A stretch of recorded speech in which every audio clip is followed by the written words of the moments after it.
Well, welcome everybody to a very special episode of Diggy's Dungeon.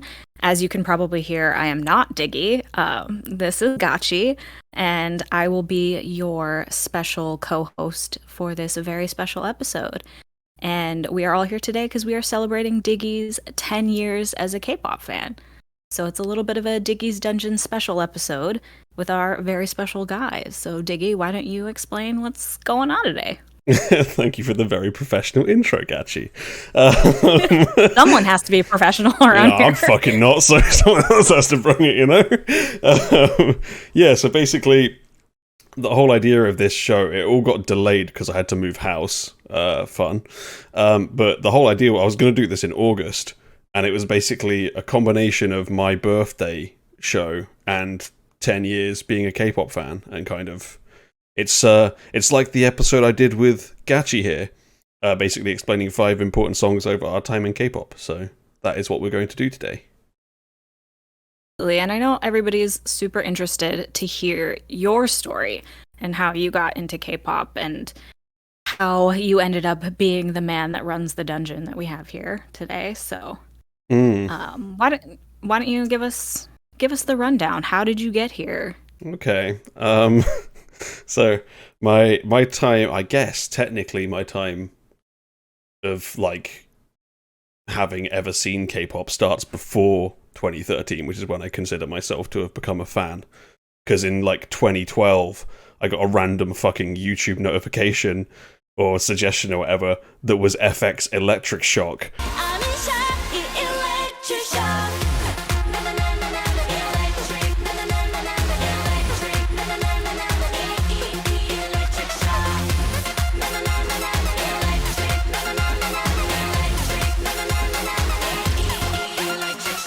And I was like, what is this? Who the hell are these girls? Where are they from? I don't know anything about this.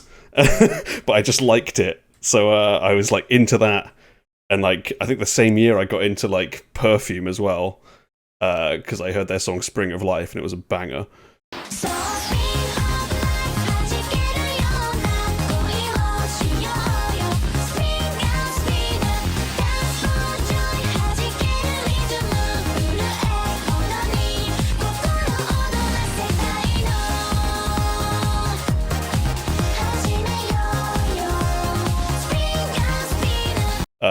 And neither of them did I know where, like, they were from or what they were or that there was a scene associated with them or anything. I just listened to those songs and, like, didn't know anything else about it. And then, like, a year later, I was at uni and my good pal Charlie, who is, like, the only person I still speak to from uni, got me into K-pop because he was just listening to it a lot and enjoying it and was just sending me odd songs. And then eventually I heard Girls' Generation and it all just kind of stuck, you know? Interesting. Perfume is a name that I haven't heard in a very long time. They had a comeback like a month ago or something. It's pretty good. Did they? Oh my god, I have to look that up. It's a good one. It's called Moon. Enjoy it. But yeah, I kind of... That's actually a good segue to my first song, right? Because... I was talking about Girls' Generation and how they kind of made it stick for me. Part of that is because me and Charlie were also getting into League of Legends at the time. That disease that we all supposedly thought was a game at one point. But one of the characters in that is called Ari. She's a nine-tailed fox. And everybody in that game has a dance emote. And her dance emote is the dance to my first song. Which is, of course, Girls' Generation's Run Devil Run. So, should we play that? Take it away. This one's a good one. Okay, here we go.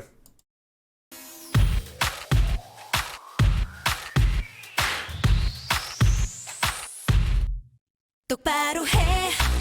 난 정말 bad boy. 사랑보단 호기심뿐. 그동안 난 너 때문에 깜빡 속았어 넘어간 거야. 넌 재미없어 매너 없어 넌 devil 네 핸드폰 수많은 남자 한 글자만 바꾼 여자 내 코까지 역겨운 perfume 누구 건지 설명해보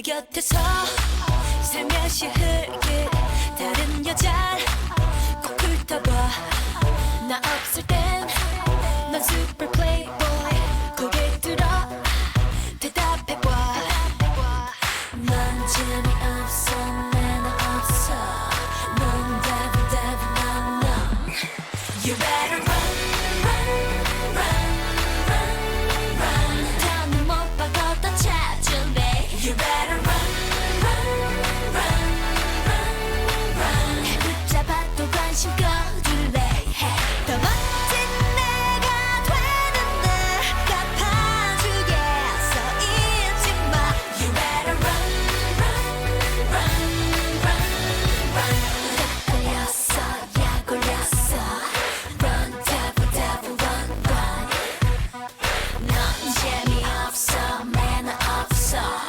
Run devil devil run run 나 같은 애 어디도 없어 잔머리 굴려서 실망했어 난 걔네들보다 더 대단해 너 그렇게 커서 못 될래 까불지 말랬지 널 사랑해줄 때 잘했지 You better run run run run run 나는 못 박아도 찾을래 You better run run run run run 날 붙잡아도 관심 꺼둘래 더 멋진 내가 되는 날 갚아주겠어 잊지 마 You better run run You better run run run 나도 세상 받은 남자 너 하나 빠져봤자 꼭 나만 봐줄 멋진 남자 난 기다릴래 혼자 There you go. Run, Devil, Run. T is asking if they ever did those harmonies live. What do you think? They're SNSD. They always did that shit live. Like back in the day, they were going crazy with their live performances. At least back in this day, like once you got past like, I don't know, Catch Me If You Can or whatever, it started dropping off. But yeah, back in this day, it was a lot of live. I don't remember anything particularly outstanding. I'll have to look it up though, because I do remember SM used to like make their groups lip sync the first week of their comeback performances, and then the ones after they would start singing live. So I have to look up some performances for T. Yeah, there's some great ones back in the day. Like even like everybody remembers their Cater to You performance, right, on Yu-Heel's sketchbook. Oh my god, yeah.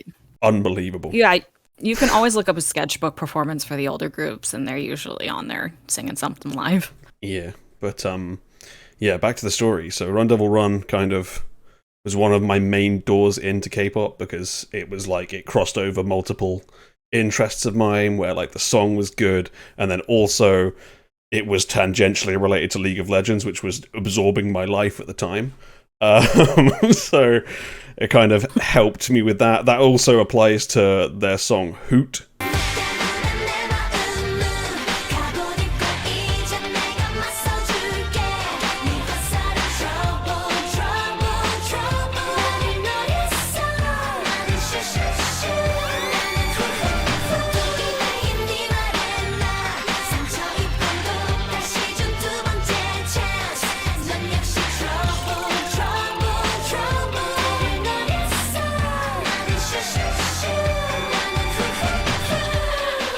Which is Syndra from League of Legends Dance, who was my main character at the time, so that also helped. But yeah, it was great. I basically, at the start of my time in K-pop, my playlist consisted of the same like indie rock that I'd been listening to for years, and then just a fucking shed-load of Girls' Generation, and like one song of like Bubble Pop, and then like one or two FX songs, and that was kind of it. Like that was like yeah, my first couple of months in K-pop were a bit like that. I just kind of deep dived on Girls' Generation. Like, good lord, there were so many good songs back then. Like I was getting into like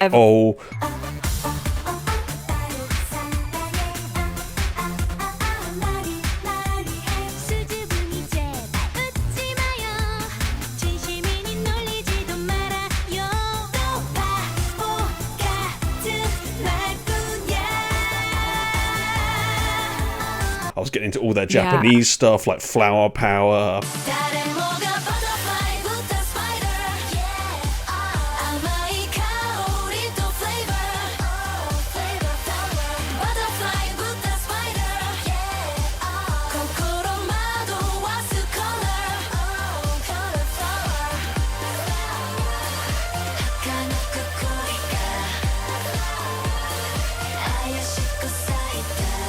paparazzi. Life is a party, got it, you got a sweet room. It's that day 안았다가 boom boom boom. 하늘이 car chase, 하나로 around. 희귀하게라 let the boom boom boom. 내가 못 지켜 나를 야신 나의 eyeball. 연이와 사이드 flash이가 사이드 money. Life is a party, got it, you got a sweet room. 내 때문 삶의 때문 boom boom boom. Like all the great shit that they had back then. It was like a treat to have them as like my first real group. Everybody goes through that like SNSD deep dive, and it's fun to come in with and see a good group that has just like such a backlog that you can just sit there and binge. I feel like you can't do that so much anymore, but yeah, they had incredible stuff, and you could just sit there for hours and just peel apart like all this stuff that they had put out. Yep, every time you like clicked on another one, you're like, surely that's the end of their singles now, and then there's still like 10 more. You just keep going. And it's like, it was amazing. They're all good. Yeah, they're all great songs. Like, like, when am I going to stop adding stuff to the playlist? Because this is getting ridiculous. That's what it was like with SNSD at the start, at least. Because yeah, I think the most recent song when I came in was "I Got a Boy," which is my least favorite of their titles from back then.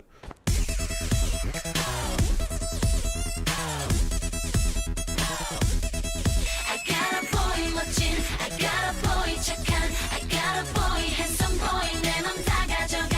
I got a boy 멋진, I got a boy 착한, I got a boy awesome boy 완전 반했나 봐. Oh yeah, but same. like, Same.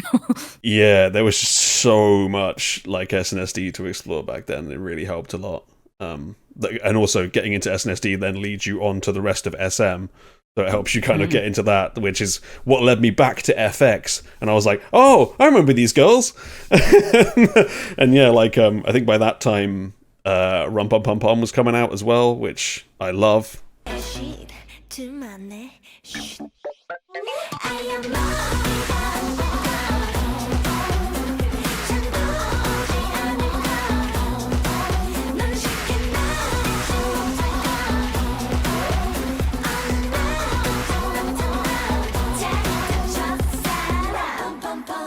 Absolutely adore that song, which kind of helped Iconic, solidify them as one of my favorites. So that helped a lot.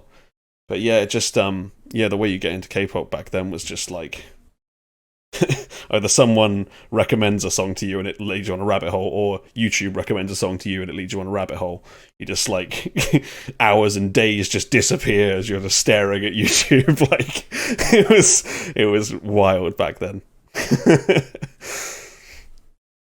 Hell of a time. Yeah, because we got in at the same time, and so there was just so much good stuff in that era too. So you're going back to like all of the old like the 2010s groups and all of like the big second gens that were out at that time, and it was just like truly a treat to deep dive into all of that stuff. Yeah, and also it's like the era where like like reactions to K-pop started really blowing up. So that was like definitely part of what helped me learn more about K-pop at the start, at least, was like I had like a few channels that I enjoyed, and I would just like go through all of their videos being like, oh, this must be a big song then if they're watching it, and then listen to that, and that leads me on another like rabbit hole. It's just yeah, the first like few months of being a K-pop fan are just like this absolute whirlwind. It's just amazing. Like you can literally spend every night for months like watching hours and hours and hours of K-pop and not run out at the start. It is awesome. I really miss those days. It was great. Like even now, if I find like a new artist and I binge, it doesn't last that long. Like whereas Yeah, back the then, shine. it was wild. Like you would just go from one group 4 hours of watching their stuff, and then you're like, oh, why is it 4 a.m?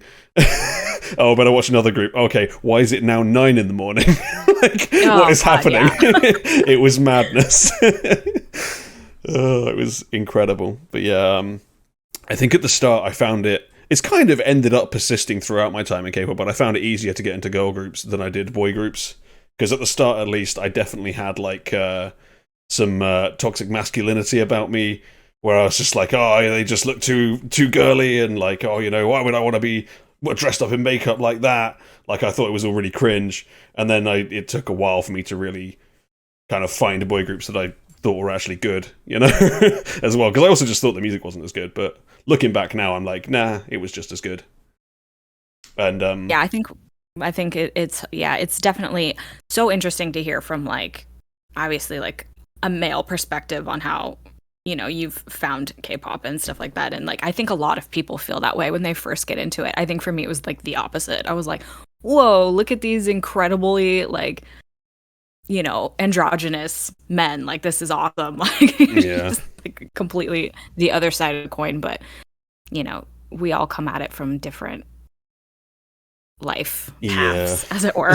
For me as a like painfully straight young guy, it was like difficult looking at shit like Taemin with his long hair and being like, come on, like I don't need that, like nowadays I'm like totally fine with it. But yeah, back in the day I just definitely had some hang-ups that I wasn't really cool with when it came to boy groups. But yeah, there were definitely boy groups back then that got through that. Like I still liked Beast, I still liked Big Bang, all that stuff. So it was just difficult to find the ones that I really vibed with in the same way that I did all the girl groups back then. But I suppose that could segue us to the next pick, right? Which is from a boy.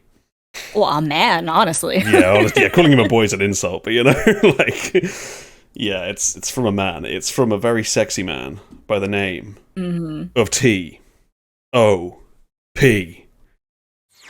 And it's, of course, his, I believe this is technically his solo debut, right? He had, he had Turn It Up, right? That was an official solo release. Yeah, he was doing a lot of GD Top stuff at the time, but not too much of his own solo stuff. And that's definitely another part of what got me in, because I really liked GD and Top at the start. I loved that album. My GD God. I remember watching the Don't Leave MV like a million times. I just watched it, yeah. Loved that song. It was so good.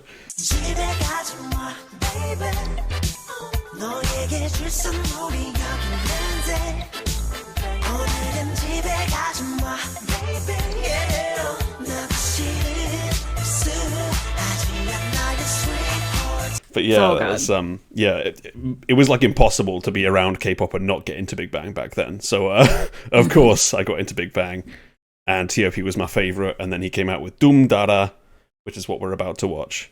Here we go.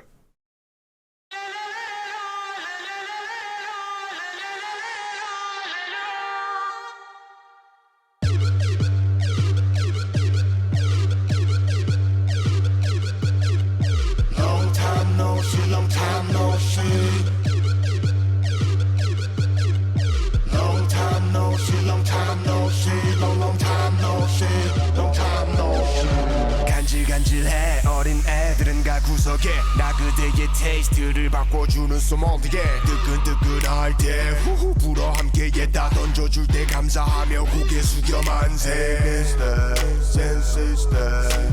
나타타타 진짜가 나가신다 뜨끈뜨끈할 때 후후 잘 불어 나 랩할 때 너무 핫해 얼마 안 돼서 이 탔네 어떡할래 잠재된 세포가 흐르는 자요 최후의 무기를 본 적 있나요 잠자는 영혼의 가녀린 고막에 가시를 지르니 활발 타요 잠재된 세포가 흐르는 자요 가시를 지르니 활발 타요 고막을 식히는 샤워 멈추지 않는 뜨거운 영혼 저 넓은 터전에서 우리 같이 춤춰요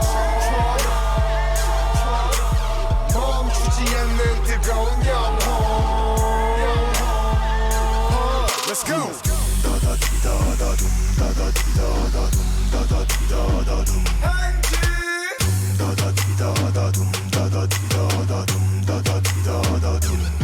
난 21세기 범상치 않은 Korean 마이크를 쥔 신들린 랩바스키야 오랜만에 입을 푼다 난 한 곡이면 끝나 널 미치게 하지만 나는 맑은 비는 누워 때가 녹아도 나 좋아 광란의 그 장을 봐요 다 그대로 이대로 또 새로운 세상을 봐요 복잡한 세상에 시끄러운 소리들 총알 넣고 탕탕탕 거친 숨 학학 내쉬고 둠다다 디비다 가나다라 마바사 아자차 타카파 하늘이 보아사 우주 위를 보고 듣는 느낌 난 겁없는 몽상가 도망가 안 도망가 너희 지금 물 만났어 고막을 식히는 샤워 멈추지 않는 뜨거운 영혼 저 넓은 터전에서 우리 같이 춤춰요 멈추지 않는 뜨거운 영혼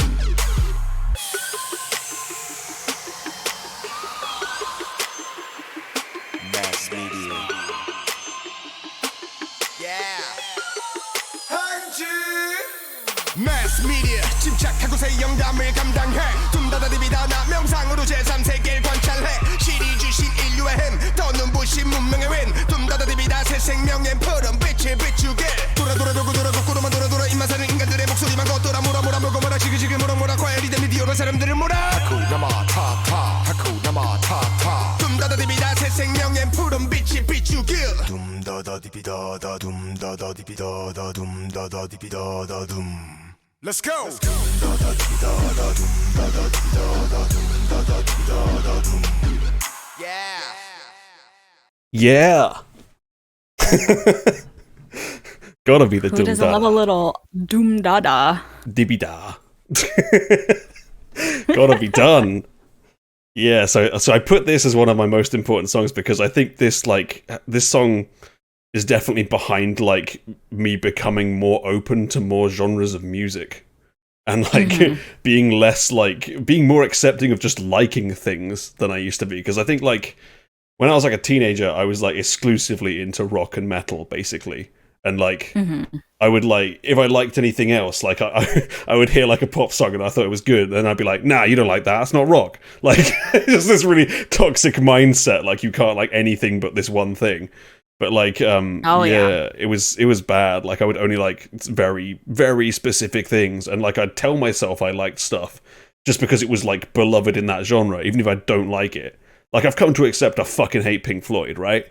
They're like a beloved rock band, but I fucking hate everything they've done. I can't stand listening to them. They're so boring. But like as a teenager, I would pretend I liked them anyway and be like, oh yeah, they're such an influential band, when I would never wanted to listen to them at all. Like they're just like one. There's like plenty of these bands, but like yeah, it took a long time for me to like actually open up to liking different things. And so like K-pop definitely played a part on its own, just being like, oh yeah, I guess you like this like super poppy kind of cutesy-ish type of pop music. And then T.O.P just like fucking kicked the door down and was like, okay bitch, you can like rap now, alright? Like it was just like this like awakening that I could suddenly enjoy hip-hop and like yeah, like heavy instrumentals like this with just like intense bass and like this guy just absolutely rapping his fucking ass off. And yeah, it was really important. I think it's like mainly the reason I even like rap and R&B now traces back to this song, because it kind of convinced me that, you know, that's worth looking into. Yeah, Big Bang definitely has a way of like being universally, I think, opening up people to that kind of stuff, because they just are very approachable in the sense, especially for like outside influences. I think that's why everybody's like first big boy group tends to a lot of the time be Big Bang, because they're very approachable for, you know, like you said, like people who are only used to listening to like harder things or outside Western music types. So I think that's really cool for them as a group. Yeah, and they were still like you say, they're approachable. They're like still kind of K-pop enough, you know, even with all of the rap and all of the whatever else they do. Like they did a bit of everything back in the day. And like definitely I liked some Big Bang songs back then. Like I really liked Fantastic Baby. Wow, Fantastic Baby. Fantastic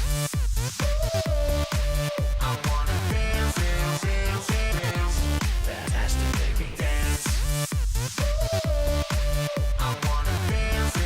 Wow, Fantastic Baby. But like a lot of the Big Bang stuff didn't really click with me to start off with. It took like GD and T.O.P and then T.O.P himself to just really convince me, you know, I guess. And yeah, Doom Dada is like the first big rap song that I ever got into, and was just like, oh my god, I've been missing out on this the whole time. This is amazing. It was like unreal. It's like pure like linguistic gymnastics to actually get half of these fucking lines out. It was absolutely mental that he could do any of it.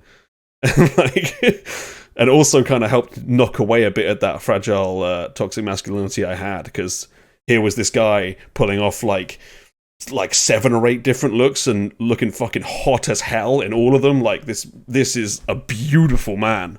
Like my god. Oh, yeah.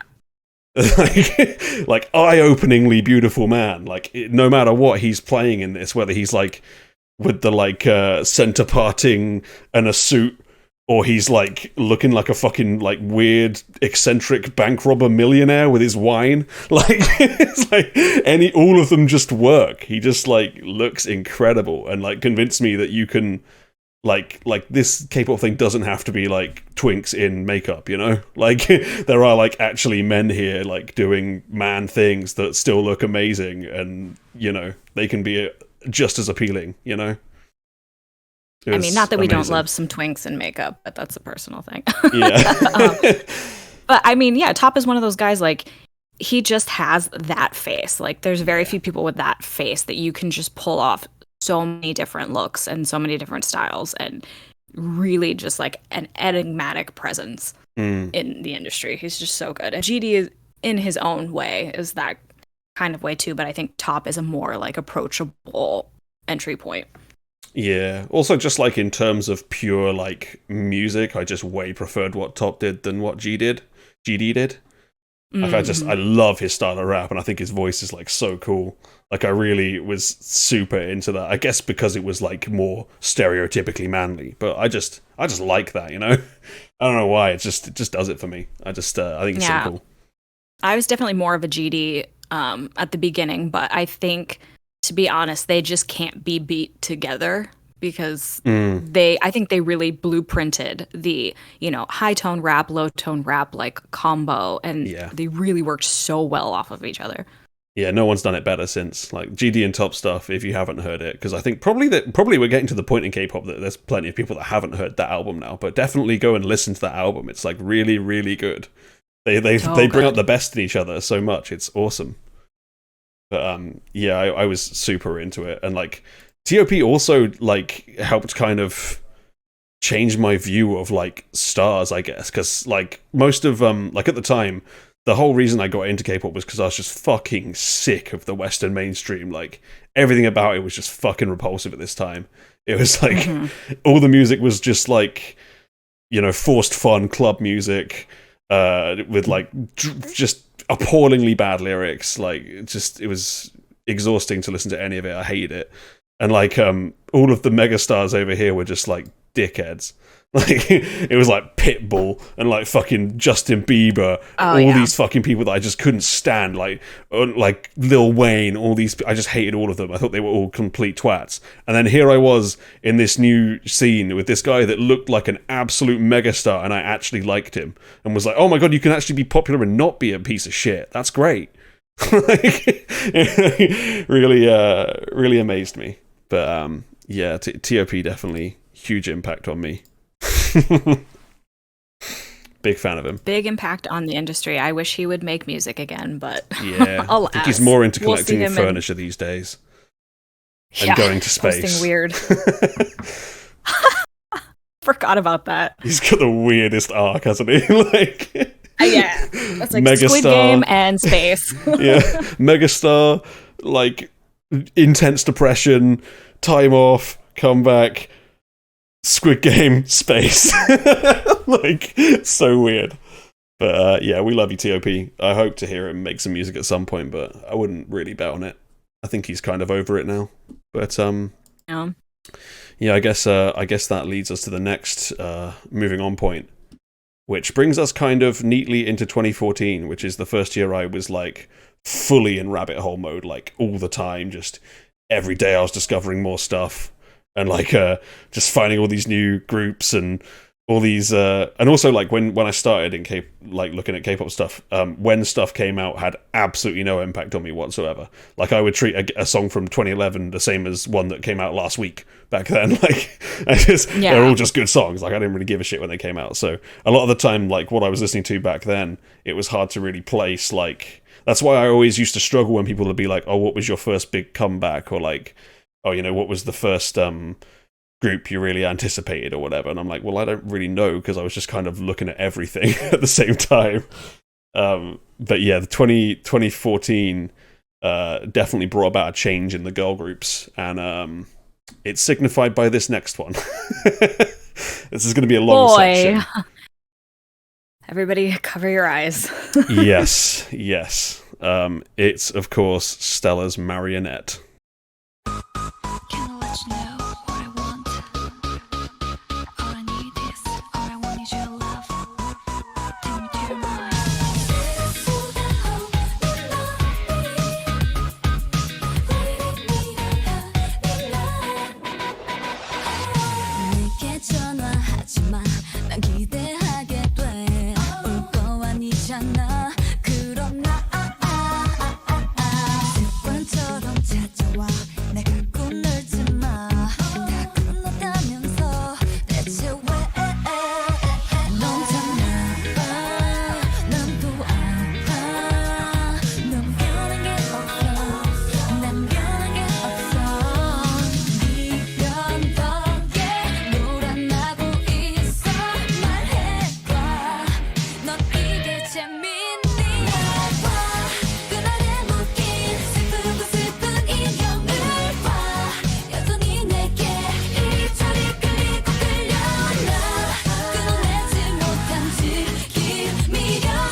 보여야지 왜 벗어나질 못해 익숙해져니 부딪힐 때마다 오히려 깊게 엉켜들어 아직도 난네 손에 난 부서진 날 봐 너에게 찍힌 아프고 아픈 인형을 봐 여전히 내게 이 소리 끌리고 끌려와 돌이킬 수 없는 깊은 상처 아직도 네 손에 난 아직도 네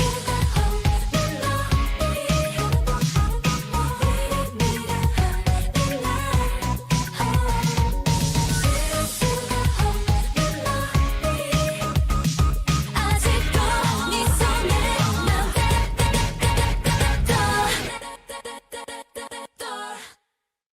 Yes, we're probably going to have a lot to unpack with this one. Yeah, we were saying it in the DMs. I was like, "Ooh, this was an era." It certainly was.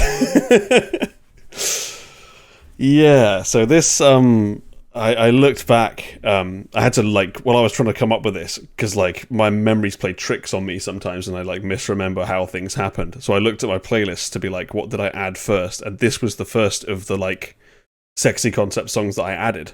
So I have to assume this is what brought me in, and I got brought in at the apex of how ridiculous it would get. So, Oh yeah. Oh yeah. yeah, you got the itchy butt dance here, you got the boob windows, and the, like, tracing your boobs with your hands thing that's a bit weird, the milk dripping down the boob, like, everything. Just all of the, like, every sexy bingo card ticked, you know, like, everything you could ever imagine. And of course, as, like, a horny teenager, that was all I wanted. I'm not going to pretend I'm better than this. You know, when I was that young, I was well in, because I didn't know how fucked up all of K-pop was yet. So I was just like, oh man, sexy women, it's a great song, hell yeah. And then obviously, like, yeah, that became clear it wasn't such a great thing not so long after that. But at the time, it was like, wow, look at this is amazing. And it kind of started me off on a journey of that whole concept, which, like, that's, like, my favorite era of K-pop, probably. Because, like, those songs are just ridiculously good. All of the sexy girl group songs are just crazy good. Like, yeah, this brought me onto so many things. Like, you know, that's the era of, like, after school flashback.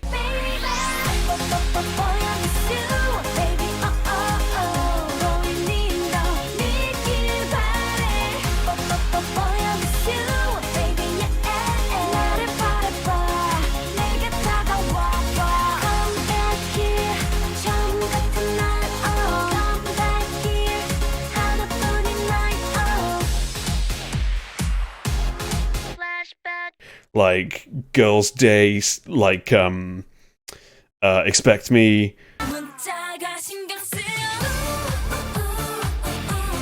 귀엽게 예쁘게 널 내게 다가오게 만들래 기대해 너 때문에 미쳐가 너 때문에 미쳐가 And, like, yeah, like, Something, all that kind of thing.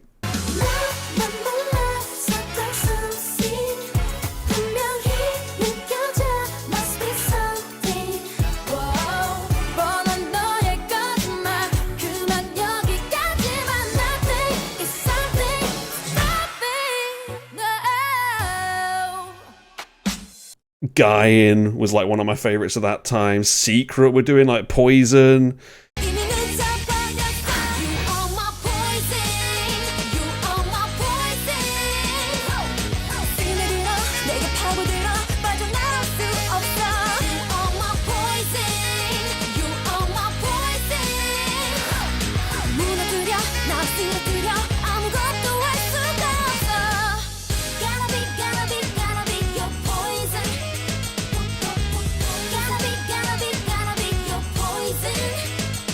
You know, Sister were there, Rainbow, like, so many amazing groups doing, like, amazing songs in that concept. So, like, although most of those, like, music videos are kind of difficult to watch now, good God, those songs are just so good. Like, it was like the peak of girl group songs. Like, yes, we didn't need these concepts, but those songs were incredible. That's the only reason I'm ever like willing Sexy Concept to come back, because the songs are just so fucking good. Yeah, I mean, we talked about this when we did my episode, but yeah, like, just the extreme lack of like grown women nowadays. But I mean, in the sense, it was a weird dichotomy, like coming in as a woman and seeing women displayed in this manner, to the background of like one of the most incredible songs. Like, you know, I just watched Stellar's Vibrato.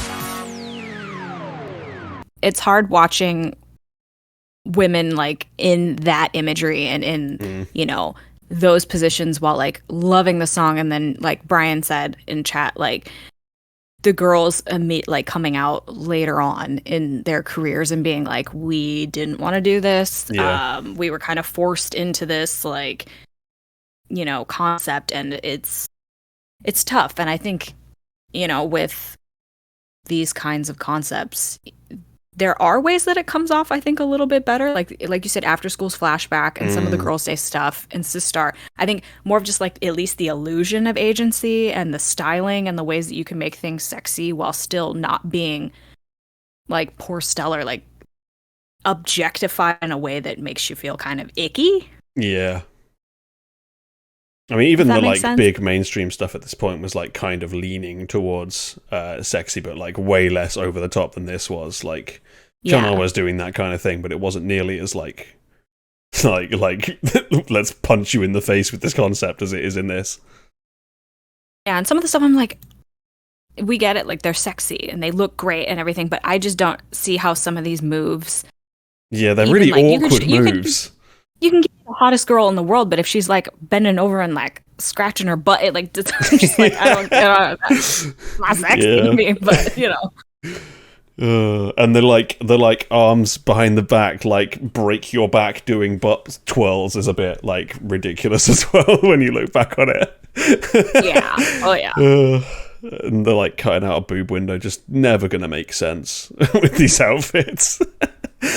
But yeah, it definitely, the choreo is terrible, the concept is terrible, but the song is fucking incredible. Like, it's so good. I think this is the first Sweet Tune song I actually heard.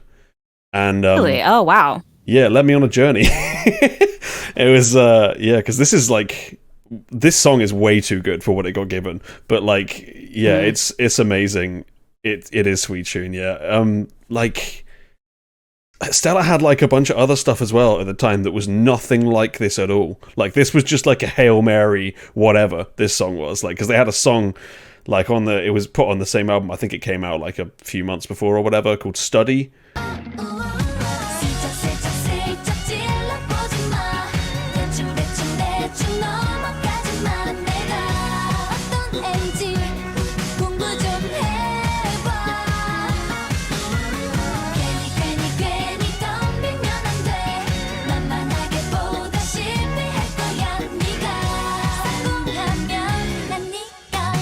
Which is like this really cute little song that's like really, really good.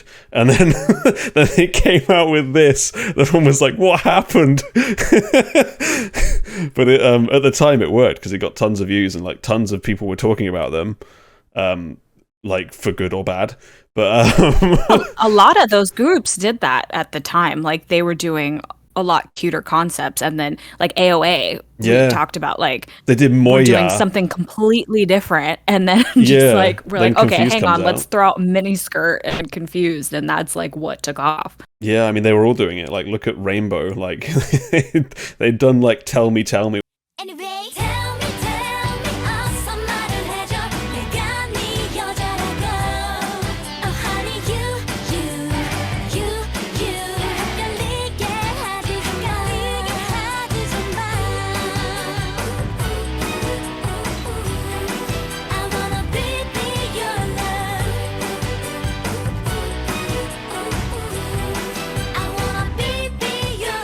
which is the most adorable song ever. And then they're like, right, we need a sexy subunit. Rainbow Blacks, cha-cha time, let's go. I wanna feel ya, I wanna love you. 이렇게 말하는 게 나는 두렵지 않아요. 매번 물어봐도 말할게요. 매일매일 그대를 난 생각해요. I wanna feel ya, I wanna love you. 이렇게 얘기하는 내가 너무 좋으면서 그런 마음을 내가 너무 잘 알아요. 그럼 내가 조금 더 보여줄까요? Like, it's just, like, everyone was like, Oh, that song is quick. so good though. The songs are so good. Like, why does it have to be married to like the most uncomfortable concept in K-pop? It's so sad. These songs are incredible. They got given the sexy concept, but like the concept just has aged like milk. You know, like it was. The songs were just unbelievable though. It was like the peak of music quality for me, because just this was the era where like everything that came out, I was just like, man, this is great, this is amazing, I love everything. Like every week I was buying more songs, because it was the era where you weren't streaming, you were just buying. Like got like a Oh yeah, you had to iTunes buy or library. illegally download. Yeah, it was when I was building an iTunes library of all these girl group songs that were just unreal, just incredible songs. Yeah, it was a hell of an era. This era kind of brought me to like loads of the things I love, because this introduced me to Sweet Tune, and then obviously that's the year that Brave Sound starts working with everybody, and I suddenly realized that Brave Sound are incredible, which is also helped by me like starting listening to Twic that year.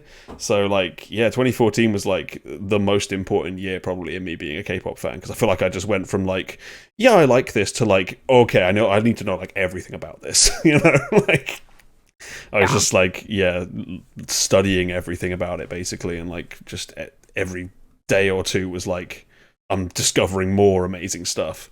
I just wanted to know more, you know, like everything was just, it was taking over my life at that point. It was great. It was a hell of an era. You can't really beat K-pop from like 2012 to like 2015, 2016. I know we always say that, but it's true. Yeah, for me, peak era is 2011 to 2015. Mm-hmm. And the funny thing is, 2014 is remembered as like at the time we were calling it the K-popalypse, because so many bad things were happening. Like that's the year that awful car crash happened with Ladies Code. Oh yeah, with Ladies Code, yeah.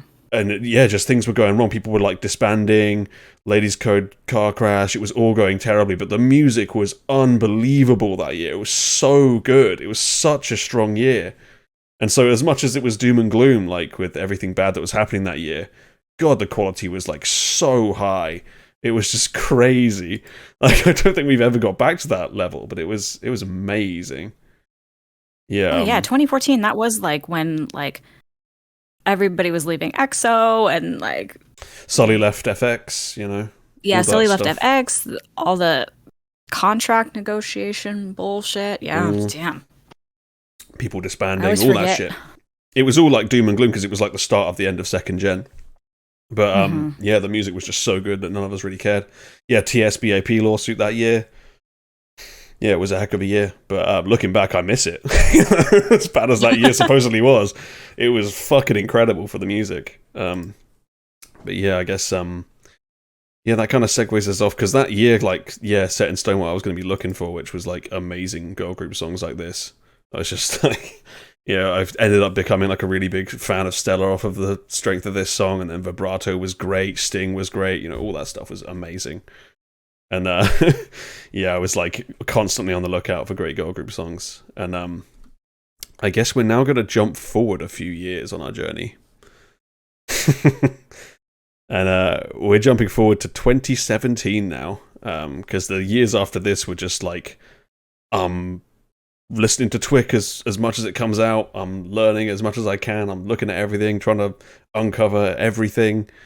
And then 2017, I sign up for a program at the Korean Cultural Centre in London, and I meet some of my really good friends there, who we later ended up being called the Bubble Tea Squad, if anyone remembers that. And this next song is the song that signifies that whole time for me, and it is Winners Really Really. Here we go.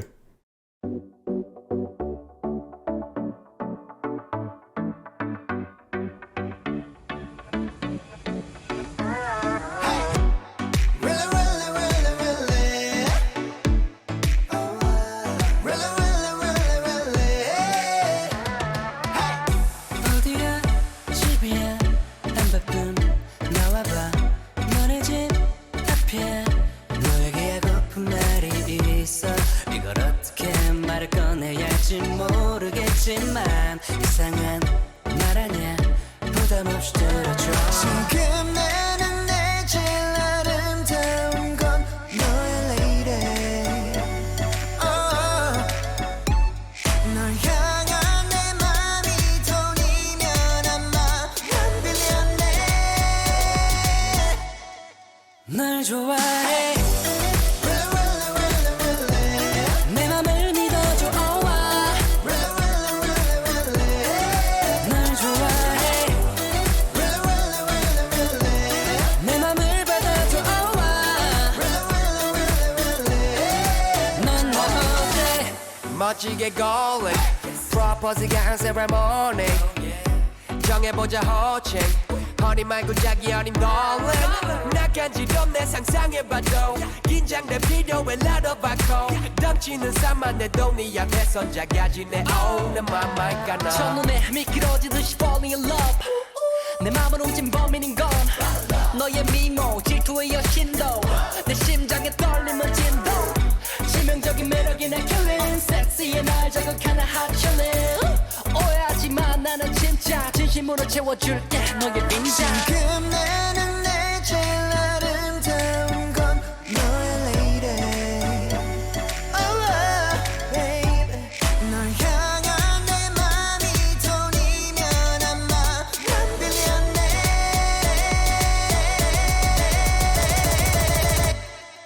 널 좋아해 내 맘을 믿어줘 널 좋아해 내 맘을 받아줘 넌 나 어때 혹시라도 내가 불편하면 let me know 한 걸음 뒤로 가 단지 않은 사이로 기다릴 수 있어 너도 날 좋아할 것 같아 말해줘 지금 당장 만나 나 진심으로 내게 할 말이 있어 널 좋아해 내 맘을 믿어줘 널 좋아해 내 맘을 받아줘 넌 나 어때 네가 좋아 really yeah 널 좋아해 Yeah, I really, really, really, really liked that song. I can see why. It is a good one. Yeah. It's definitely one of the peak winner tracks of that time. Yeah, definitely. Yeah, like between like the sexy era and this era, I'm like enjoying the last dregs of what we would get from FX. Like I got to see them for like a brief set live, which, you know, I'm glad I did because yeah, they didn't last long after that. That was like just before Four Walls came out, they did that set, I think. But yeah, it was a hell of a time.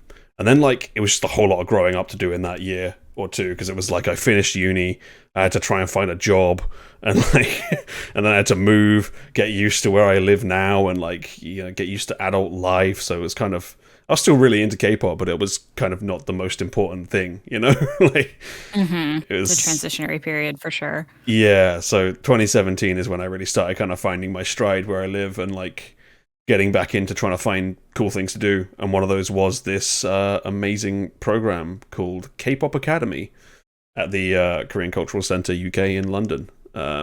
It's like an 8-week, I think, course where like each week you're doing a different like Korean culture oriented activity. So like one week you're learning about the Korean War, the next week you're doing like calligraphy, the next week you're like learning a dance, or you're learning about like the ins and outs of Korean entertainment, which is like when I started getting interested in like the whole companies and politics and all that shit that they do. And like yeah, just each week you're learning something else cool to do. So it's like a really cool program, and it's free as well. Like that's the craziest thing. It's this free program. Really interesting. You do all of these amazing things and get all of these awesome experiences and meet a bunch of really cool people, and all you have to do is pay to get there, you know? Like it was awesome. It was a hell of a time. So yeah, my cohort started in, I think, kind of mid to late 2017, and then we carried on to the end of 2017. But yeah, it was a hell of a time. I met some really good friends there that I'm still like very close with now, which is obviously the people you've seen on our YouTube channel, Yeah. which is the goat Ildi, you know, my good buddy who is now a mother and living in Hungary, which is Oh, you know, congrats. awesome. Well in Ildi, we're all very happy for you. And of course Zozo, who you see on the YouTube as well. I think I've probably shared a few of her covers. She's a cracking singer. Also is now engaged and going to be potentially moving to America. So, you know, great things are happening. Yeah, We're at that age, man. We're at that we age. are, yeah, where all my friends are moving countries and I now can't see them anymore. Yeah. But, yeah, I met some awesome people at that program, and it kind of helped like form the foundation of what I would end up doing for the next few years as well. Because like that's the first time I ever did a dance class was at K-pop Academy, and it was for this song, really. So like yeah, kind of this song ended up becoming like our class song basically while we were at K-pop Academy, and it was just like we would just all start doing the moves. It was like a shorthand for like whenever we'd meet up, we'd just all start doing the moves or whatever. It was just awesome. Remember when But- we first met you, like when we first like started talking in like Twic and stuff, you would always mention that you were doing dance classes and things like Yeah. that. So that was not long after this then, yeah? Yeah, back on Slack. Oh, those days. Yeah, that was another thing that was going on at the time, because I think I was like posting about it on there to try and convince myself to keep going, because I'm a very like antisocial and nervous person, so it was quite difficult for me to like open up to these types of things. But yeah, I was kind of like trying to make myself have some kind of responsibility by talking about it on Slack to people, to be like, well, now I can't chicken out of going because I said I'm going. You know, like I had to do something. But yeah, it was great. It was just, yeah, such a fun program. Like, yeah, doing the dance, and like it was just good to like we kind of all, it was like one of those really like good classes or cohorts of something where like everyone just kind of cheers each other on. So Yeah. it's really helpful for like all of us getting out of our shell. Like the people that run the program are just like really nice people that volunteer and just passionate about this stuff. And they were like, "Oh yeah, we love your cohort because you actually all talk to each other." Like, we were like one of the most talkative ones they've ever had, because we all like met up outside of the classes and like did stuff together. Like I think partway through it, we all went for like a Korean like karaoke night somewhere. Like, we were just like having fun with it, you know. And we'd go to the session and everyone would be having chats and like having a great time doing whatever we were doing, like whether it was like beating each other up in taekwondo or like cooking or whatever else we were doing. It was just a really good time. And yeah, really is the signifier of that year. 100%. I think I probably gave it number 1 that year, I would imagine, on my list, because it was just like, it was such a signifier of like such a good time I'd had, you know. Hell of a Crazy, time. yeah, because I was looking at the releases for 2017, and there are some heavy hitters in this year, man. So that is definitely a very high mark for the winner. It's also like an era where like my tastes start diverging a bit, where I start getting more into like R&B, because this is like right when Dean had started releasing all of those unbelievable songs. And like yeah, and like I was obviously into Twic, so I like was into Sani as well, because he was releasing unreal songs around that time too. He was just popping off. Like there was just And Twic was great stuff. Twic was really good for that, you know, like introducing all of us to R&B and K-hip hop that none of us would have probably found otherwise. Yeah, definitely. I think definitely plenty of us in the community can thank Stephen and Josh for us even getting into R&B at all, because like they're the only reason I really heard about it, and then from them introducing stuff to us, I would like look up more stuff by that artist or whatever, and finally realize I liked people. But yeah, it was a really interesting time musically, actually, 2017, because like I feel like pop was like on the wane a little bit. Like it was doing well, and it was the year of tropical house, so you know, a great year if you like tropical house, not so great if you like anything else. It was an interesting time. And then obviously we all started, I feel like it's also 2016, 2017 is where like R&B started popping the fuck off, I feel like. Yeah, that was definitely, and I think guys like Dean had a really big influence on that, and like Zico started doing way more solo stuff, and Dean, Crush, Zico, Bean Zeno, all these people were like just going crazy. yeah, Zion T, all those dudes. Oh yeah, really good years for them. And that kind of takes us along a little bit towards the next one, which is the most personal pick and the final pick of my top 5. It's I guess kind of R&B adjacent, I'd say, but it's my favorite artist, you know. I know, I knew we had to get one in here. You had to get one in here, yeah. I mean, there's plenty of people I've left out that I love because these are important songs, not my favorite songs. But yeah, this is the most important song for me in Korean music, and it is Epik High's "Home Is Far Away" featuring Oh Hyuk. So here we go.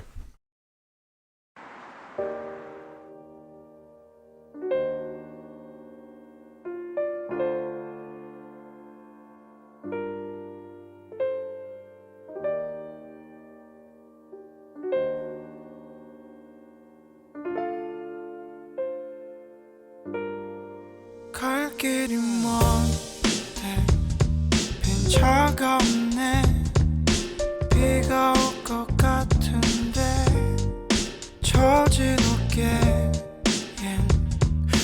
하늘의 무게 잠시 내려놓고 싶어 Home is far away 달라진 게 없네 홀로 남은 놀이터에서 그 높은 턱걸이에 오른 뒤 여태까지만 인생 내게 요구되는 건 늘 높게 뻗은 두 손보다 조금 위 세상의 눈높이 갈수록 에버레스트 정상을 향할수록 산더미만 되는 스트레스 I know I can never rest 내가 가진 불만들을 잠재워 줄 수면제는 없으니 혀를 물고 밤새워 어릴 적 줄 서는 것부터 가르쳐준 이유 이젠 서명해줬어 복잡한 인간관계 그 자체가 역설 관계만 있고 인간 이길 틈 하나 없어 평범해지는 게 두려워서 꾸던 꿈 이젠 평범한 게 부럽군 As I stand all alone in the rain 잘하지 않으면 성장통도 그저 pain 갈 길이 먼데 빈 차가 없네 비가 올 것 같은데 처진 어깨엔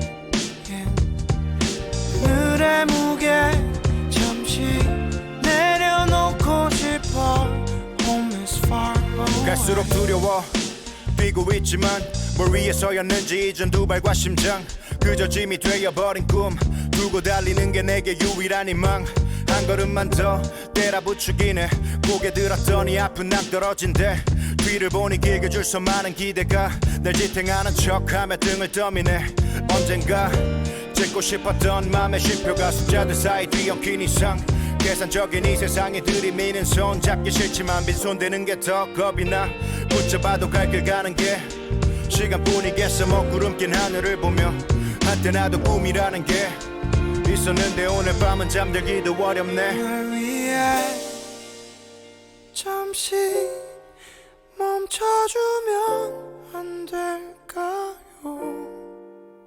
더는 걷기가 힘든데 바람이 불고 아직도 갈 길이 먼데 빈 차가 없네 비가 올 것 같은데 처진 어깨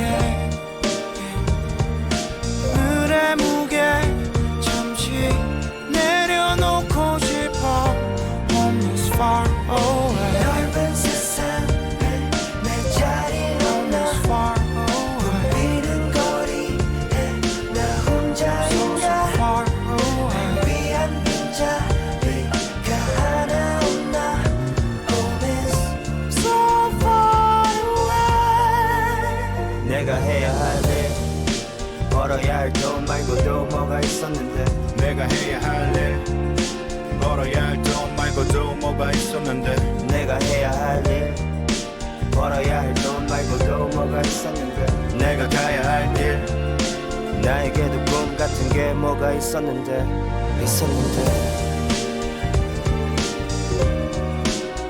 꿈이 있었는데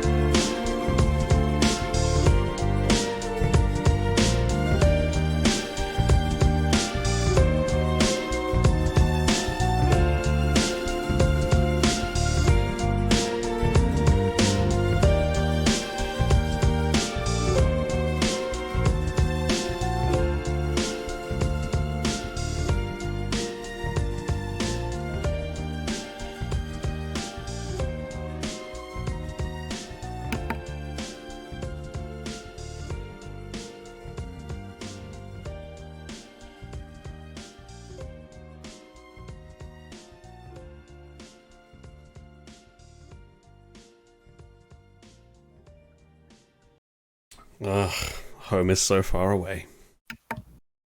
Incredible song. So good. Just the best. Yeah, no other song has meant as much to me as this song ever. So this is like the most personal pick you're ever gonna get.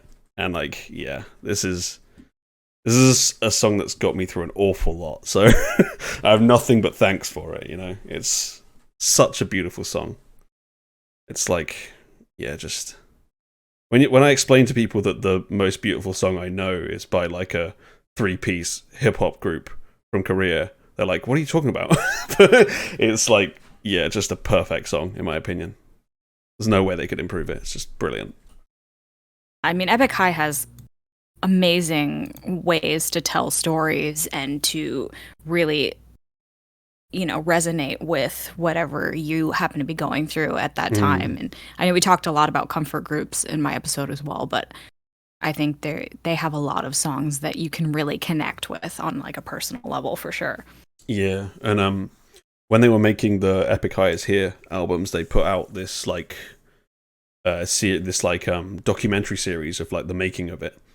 And I can't remember, I think it was Tableau was talking about sometimes they would rather make songs that someone is going to need at some point rather than a song they want to make. And yeah, this song is the song I needed. And so like, yeah, that philosophy like has really hit me when they were making that documentary series. That yeah, they really do make songs you actually just need sometimes. So we need artists like Epik High, you know. This song's like my therapist, you know. Like if I need to cry, I'll just go to it and be like, okay, I can cry now. I'm listening to Home Is Far Away, you know. It's what it's all about. And then other times I'll listen to it and feel weirdly hopeful about my like situation or whatever. It just it provokes like so many different reactions for me, this song. And it's just, yeah, it's never boring. I never get tired of it. It's just such an extraordinary song. And like everything about it is just amazing. Like I had the subtitles on for the music video because I think it's important people know what it's about. And it's like, yeah, they're talking about like this mounting stress and feeling like they've got too many like responsibilities, and that they're just kind of stagnant in life because they can't do the things they want to do because there's so many responsibilities and everything's just weighing them down. And like Tableau has this line about like if you're not growing, then growing pains are just pain. And like it hit home for me because I felt like I was just stagnant in life at one point. Like I started working as like a receptionist basically at an X-ray unit. It was just going nowhere. Like I had to do a late night or late shift once a week, and the rest of the time I was working normal, so it was fucking with my like sleep schedule. And like every time another job came up in the department that I thought I'd be perfect for, they just wouldn't even tell you when they advertised it. And I just was like, fuck this, man. I'm just sick of this. And like, yeah, it just felt like I was going nowhere. So this song really like, yeah, hit home for me big time then. And so like I move on in life and get different jobs and things. And one of them I was getting treated pretty badly by my boss and really not enjoying it. And again, I come to this song and I'm like, yeah, I can't walk any longer. Can someone give me a lift? I need some help, you know? And like, it's still hitting home. And yeah, and then other times when I've just landed a job and I'm like out for a walk, basking in the glory, I put this on. I'm like, yeah, I finally fucking made it, you know? Like, it just applies in so many different situations in my life that it's just, yeah, no other song is anywhere near as important to me as this one. It's the song. And like, again, I got to thank, I was talking about him earlier, Charlie, my friend from uni, because he introduced me to Epik High.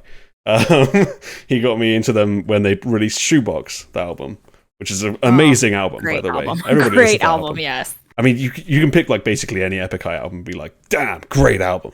But yeah, that was my in. And then I actually was like a little bit distant from them when this album came out. And then I heard this song like a year after I think it came out.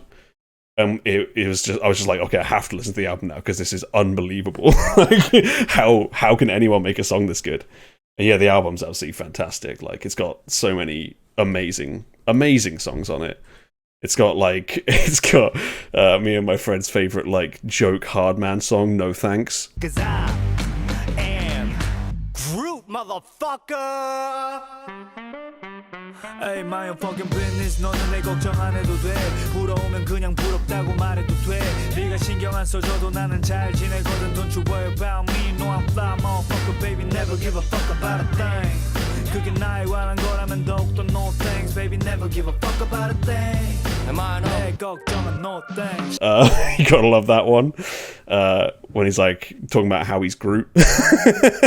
It's got a love story with IU, just one of the best songs ever. 가진 게 없던 내게 네가 상상처럼 덕분에 나도 주인공이 돼보네 innocent love story 별 볼 일 없던 내게 네가 준 이별 덕분에 나도 한 소절 가져보네 innocent love story innocent love. You know, like Here Come the Regrets with Lee High, another one that hits home for a lot of people. Here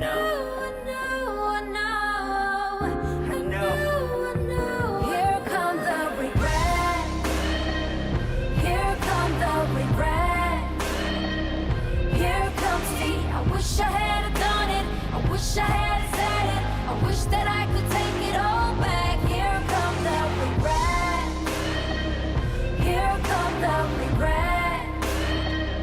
Here comes the I wish I had done it. I wish I had said it. I wish that I could take it all back. Here comes the Bleed. What doesn't kill me only makes me bloody, so I just bleed on this break beat. Spit another 16. 난 내 가슴이 밤으로 채워져도 반드시 해 같으니 it goes on and on. Only makes me bloody, so I just bleed on this break beat. Spit another 16. 난 내 가슴이 밤으로 채워져도 반드시 해 같으니 it goes on and on. Bleed.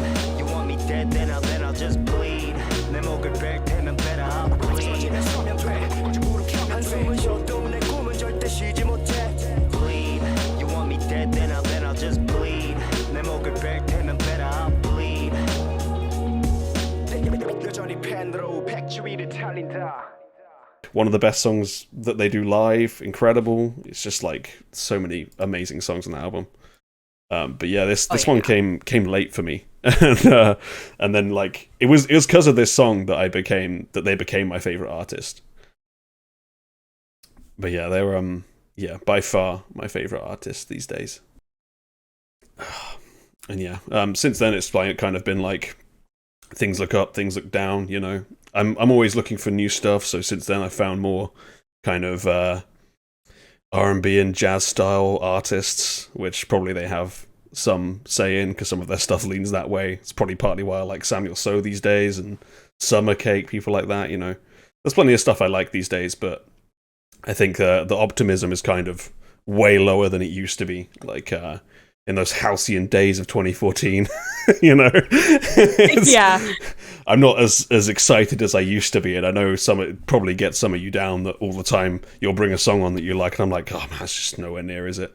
Like, I'm just always unimpressed with things. It's because songs like this exist. Like, anything's going to be a disappointment after Home is Far Away. Like, come on.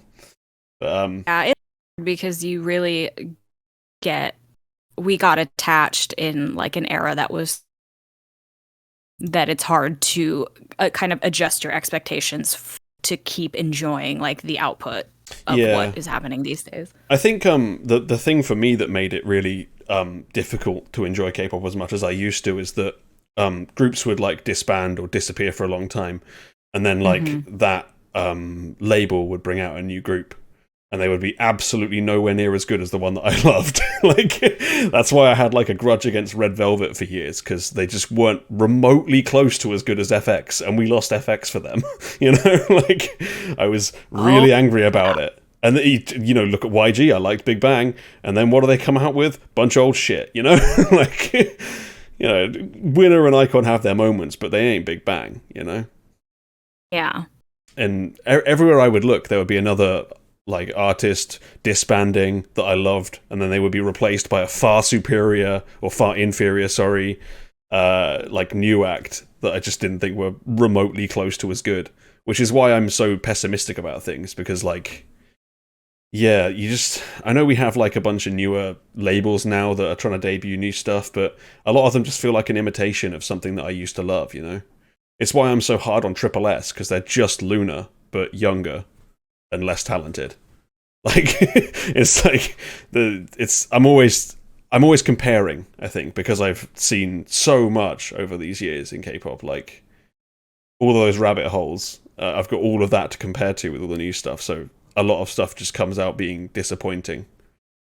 Yeah, and I think it's hard because like at some point you kind of just have to like let that go. Like I'm kind of in an era of my K-pop standing now where it's like I just let it go. Yeah. And I just listen to things. If I like it, I like it. If I don't, I don't. But like I'm just in an era of my life where I need to just find joy where I can find it and like not overthink things as much as I used to.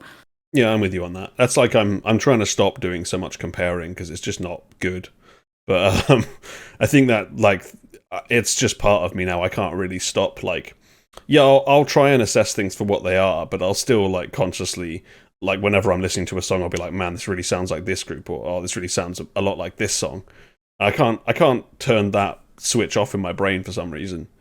But I try to enjoy things for what they are, but I think I've just like experienced too much of the genre now that I can't really nothing seems original anymore, which is why whenever something does seem like genuinely new and interesting, I get like really excited by it, which is why I was like super all in on like Samuel So and Summer Cake and 50/50, God rest their souls, because they just seemed like nothing like anything else, and that's really rare to find now, unless they're making something that's like really like nothing else because it just sounds awful. So like, yeah, I get genuinely very excited when I find something that seems new, but it's really rare these days. So yeah, I definitely feel you on that. Yeah, I think it's why a lot of my like newer favorite artists are not in the realm of like normal idol pop, because I feel like that's already peaked now. I just have to look elsewhere for like new thrills. This is why I'm so into soloists and like R&B people and all that sort of thing. But yeah, I mean the future's there for K-pop. I don't know. Every time I think about like what I want it to do going forwards, it's always something that I just know they're not going to do. So it's hard for me to get that excited, Like I'd love if we have like a resurgence of natural vocals, but that's never going to happen.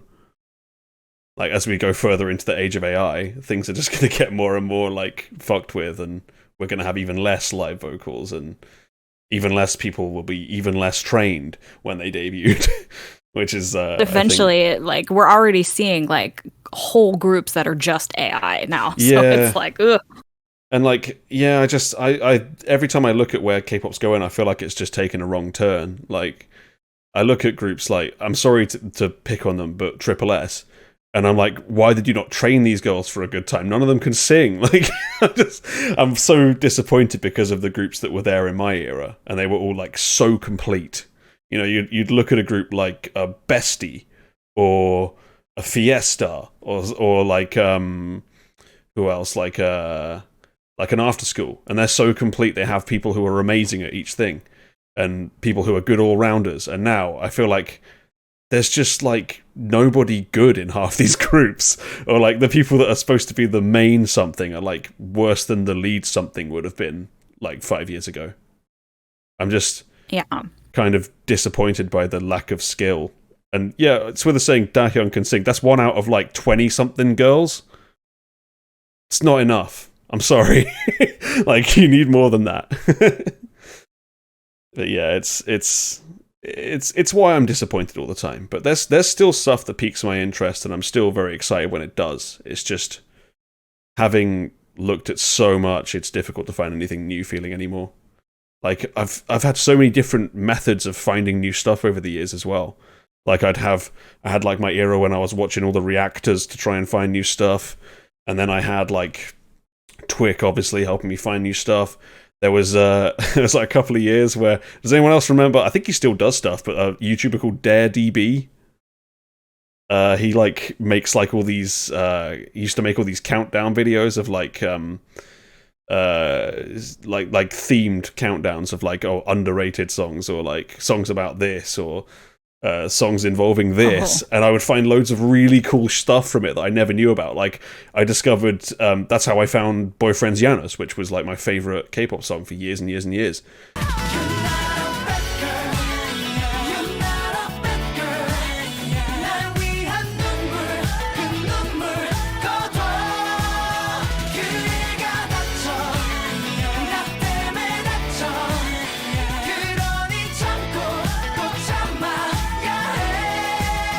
And like R.I.P. boyfriend. it's how I found my swear jar song, DGNA's Rilligo. 내 음악에 빠져봐 날 따라 점피해 일하고 우린 지금 달린 뭘 질러도 벨링 끝은 어디에 그대로 뛰라 baby 춤을 춰 별이 빛나는 이 밤의 소리쳐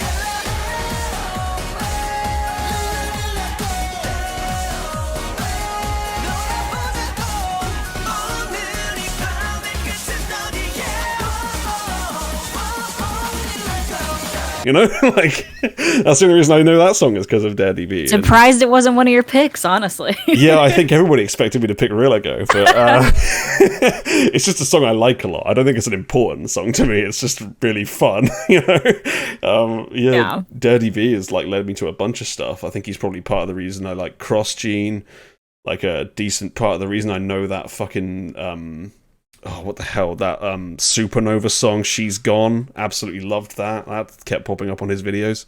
폭풍 속으로 oh she's gone 어둠 속으로 oh she's gone 뒤돌아서면 날아가 but 난 너의 사랑 따윈 집어치워 love is gone she's gone my love is gone she's gone my love is gone she's gone yeah yeah 눈물이 마르면 이제는 다시 태어나 Like, yeah, there's it's interesting where you find stuff, but yeah, I think I kind of, after I'd had my era of like liking everything and like just endlessly in rabbit holes, I was looking for more obscure stuff, which is why I went to like Daddy B and Twick and like just started listening to everything. And I think once I started doing that, I kind of shot myself in the foot because I just seen too much good stuff. And so it's again hard to find things that live up to it, but we get there occasionally. Yeah. But yeah, I guess that's probably as good as you're going to get for my journey. The journey that will continue, because we will find more things eventually. I will have to listen to 10 Stray Kids and NCT songs until I find something I like. Hey, sometimes you gotta stick in for the long haul. Sometimes you gotta stick through a sticker and an AO, and then you get a fact check. So, And then you know. sometimes you get yourself a backy. Everyone's favorite. I've pissed off Gachi, guys.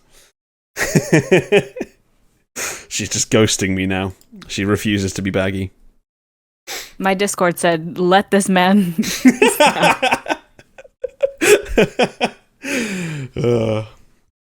But yeah, we'll continue trudging through the sludge that is modern K-pop to find those gems. We'll do more of these if other people want to share their stories, but that's probably the best you're going to get out of me within 5 songs. I could have had like 20 songs on this and still not have felt like I'd completed it, but this is the best I could do. Did you have any did you have any backups, or did you have like a 6 or 7 tons of backups that you want to shout out?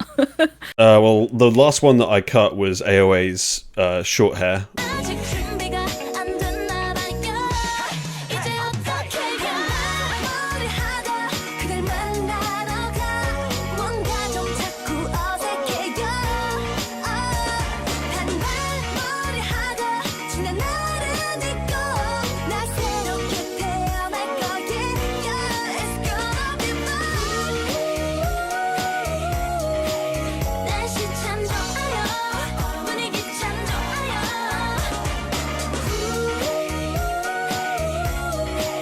날씨 참 좋아요 I'm sure it's gonna be fun Which is like the song I think about when I think of Brave Sound and of that era, because it's just like the most incredibly well constructed Brave Sound song ever. Like it's just I've said this when I watched it on Bubble Tea Squad as well with Ildi.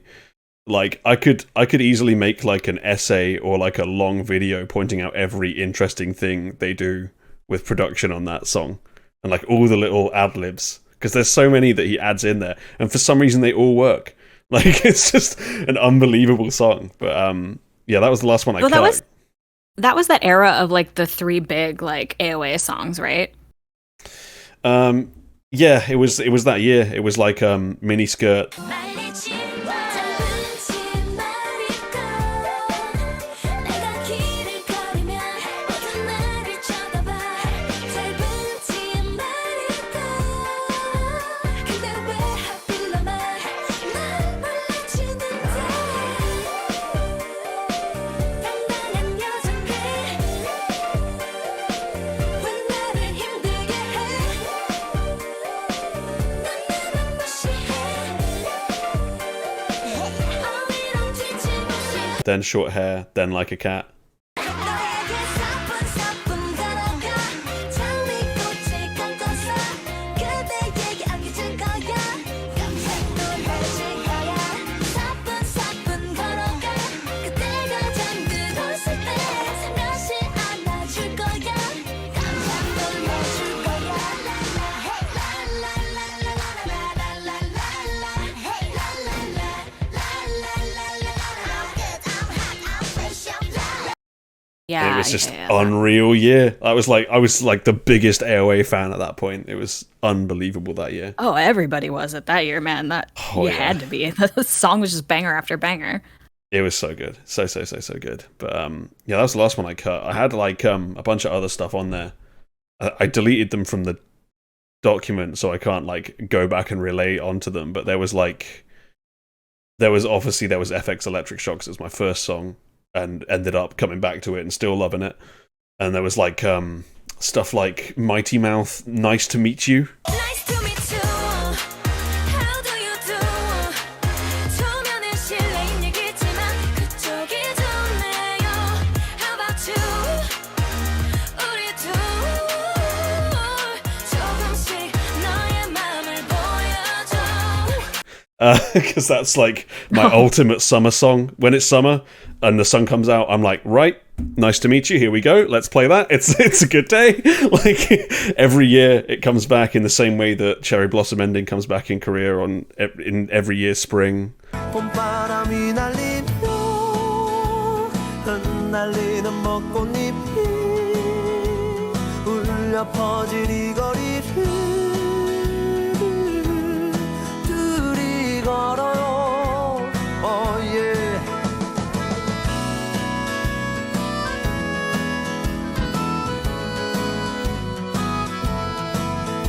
Every time it's summer, I play Nice to Meet You, and I love it. But yeah, there was loads of stuff on there. There was like I'm trying to think. There was like there'd be like some Shinhwa. Venus was on there.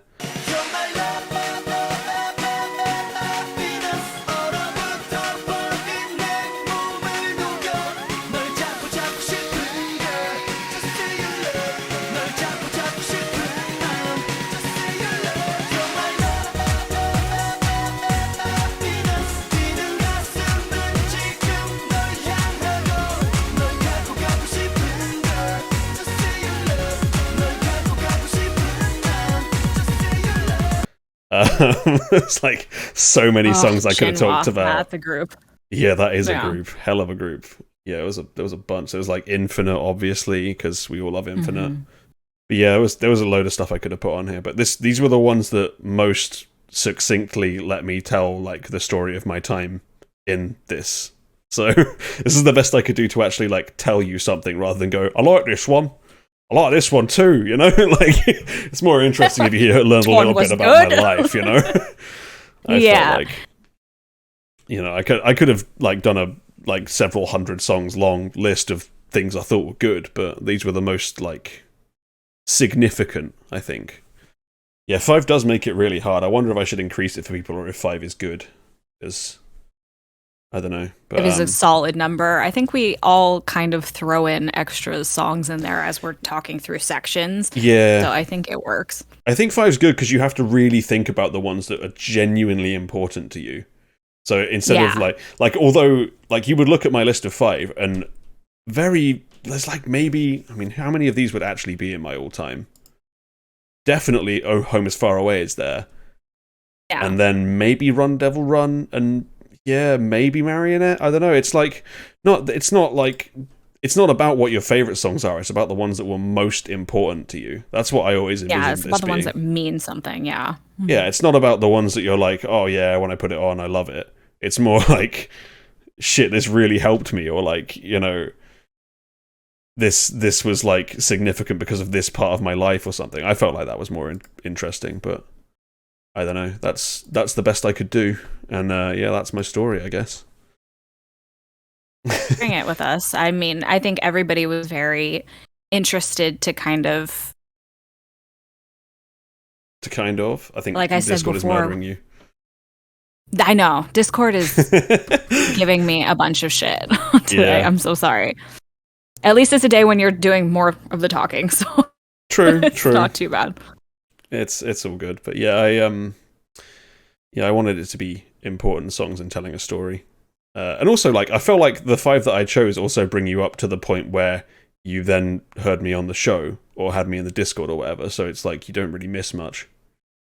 Because although mine ends like years ago with Home Is Far Away, kind of you don't miss much because you've basically had me since 2020, right? Since you started doing Stan K-pop, so Yeah.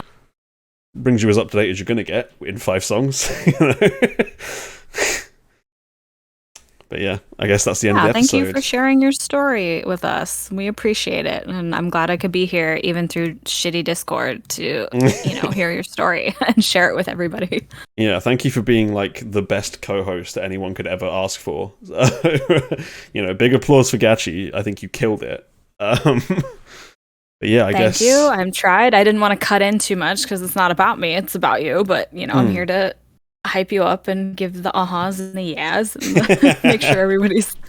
Yeah, if anyone has like questions, by the way, put them in chat and I can answer them as best I can, because I know I often come out of these episodes wanting to ask stuff, but I'm too chicken shit to actually do it. But if anyone wants to ask questions, go ahead. But for the audio listeners, I guess that's probably the end of the show, unless anyone has questions.